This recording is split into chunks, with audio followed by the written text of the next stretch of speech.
Okay, so we're just going to make a really short video on heavy menstrual bleeding. So the history is the most important. We're going to consider a number of differentials, including uterine causes, benign and cancerous, ovarian causes, benign and cancerous, infective and hormonal causes, and always think about contraception and HRT. So we want to know, are they pregnant at the moment, when's their LMP, baseline, what's been the change and the impact of that change, associated abdominal symptoms, keeping in mind endometriosis and PCOS, gum, smear and sexual history, past gynae treatments to date. That's an important one, which leads us on to kind of an obstetrics history as well.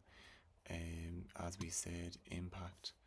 What about COC and contraception? So interventions, women's health, family medical drugs, and any cancer symptoms like weight loss or complications like anemia. So straightforward enough. Consider an exam with a smear, HCG, and then interventions. We also want to check, FBC. Consider catching up with a gynae background. Consider TVUS. What are the indications for referral to the service? We'll go through those and then decide between you what the most is it infective, is it ovarian, as we said, is it hormonal, and is it endometrial, and in behind that, is it cancerous? The treatments usually involve placement of COC or Mirena, and there's symptomatic treatments as well.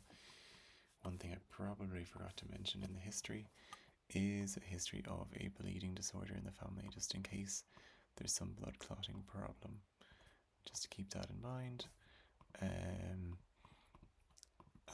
just going through everything else other than that, just consider the reasons to refer someone. So basically, if they have cancer, if it's difficult to diagnose the cause of the bleeding, if you find something abnormal on examination, or if you suspect cancer, or a more of a specialist diagnosis like PCOS or endometriosis.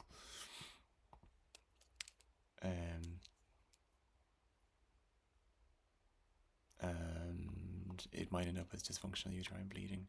Make sure to impact quality of life, stress, and impact on their lifestyle.